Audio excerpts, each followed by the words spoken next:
Reproduction in plants. Learning about modes of reproduction. Nature has blessed us with beautiful landscape. If you observe them carefully, you will enjoy the beauty of nature, its colorful look with mountains, rivers, and forests. In this chapter, we are going to study about plants.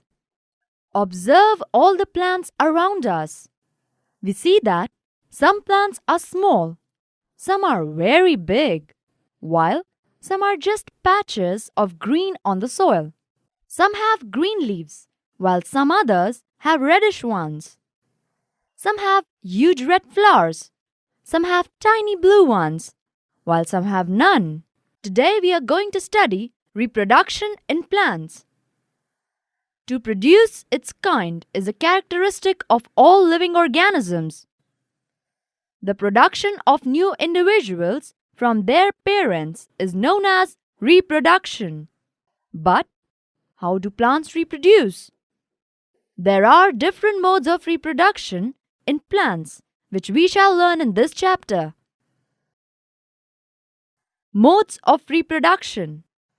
Let us quickly revise the different parts of the flowering plant. Most plants have roots, stems, and leaves. These are called the vegetative parts of a plant. After a certain period of growth, most plants bear flowers. Let us see the mango tree, which starts flowering in spring. It is these flowers that gives rise to juicy mango fruit we enjoy in summer. We eat the fruits and usually discard the seeds. Seeds germinate and form new plants. So, what is the function of flowers in plants? The flowers perform the function of reproduction in plants. Flowers are the reproductive parts of a plant. A flower may have either the male part or the female part or both male and female parts. There are several ways by which plants produce their offspring. These are categorized into two types. One, asexual, and second, sexual reproduction.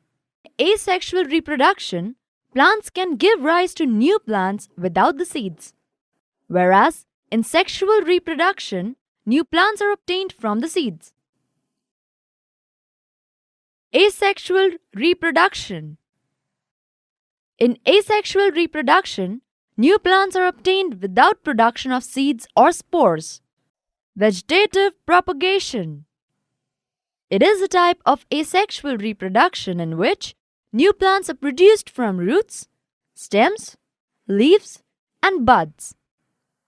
Since reproduction is through the vegetative parts of the plant, it is known as vegetative propagation. In vegetative propagation, we can just cut a branch of a rose or champa with a node. The branch of it is termed a cutting. We just bury the cutting in the soil. We water the cutting every day and observe its growth. In few days, roots come out and the new leaves arise. We have seen flower buds developing into flowers. Apart from flower buds, there are buds in the axil, point of attachment of the leaf at the node, of leaves which develop into shoots. These buds are called vegetative buds. A bud consists of a short stem around which immature overlapping leaves are folded. The vegetative buds can also give rise to new plants. Plants such as cacti produce new plants when their parts get detached from the main plant body. Each detached part can grow into a new plant.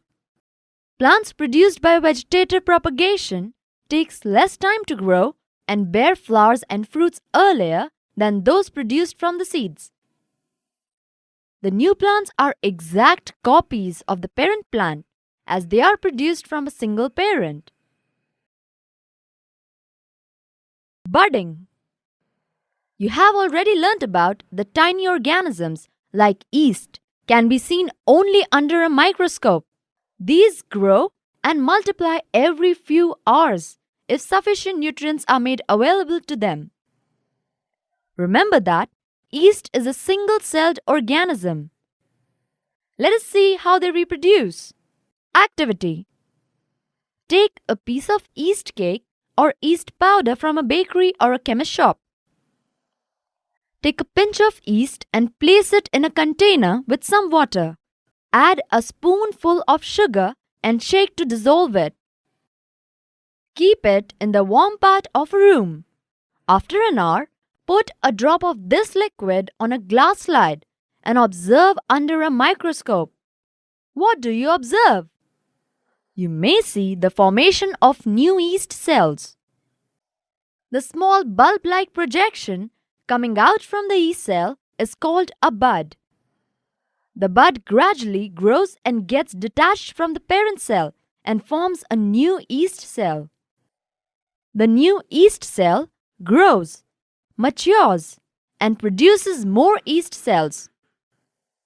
If this process continues, a large number of yeast cells are produced in a shorter time. Fragmentation. You might have seen slimy green patches in ponds or in other stagnant water bodies. These are the algae. When water and nutrients are available, algae grows and multiplies rapidly by fragmentation. An alga breaks up into two or more fragments. These fragments or pieces grow into a new individual. Spore formation. We have learned that the fungi on a bread piece grows from spores which are present in the air. Observe the spores in the cotton-like mesh on the bread. When spores are released, they keep floating in the air. As they are very light, they can cover long distances. Spores are asexual reproductive bodies. Each spore is covered by a hard protective coat to withstand unfavorable conditions such as high temperature and low humidity, so they can survive for a long time. Under favorable conditions, a spore germinates and develops into a new individual. Plants such as moss and ferns also reproduce by means of spores. Summary.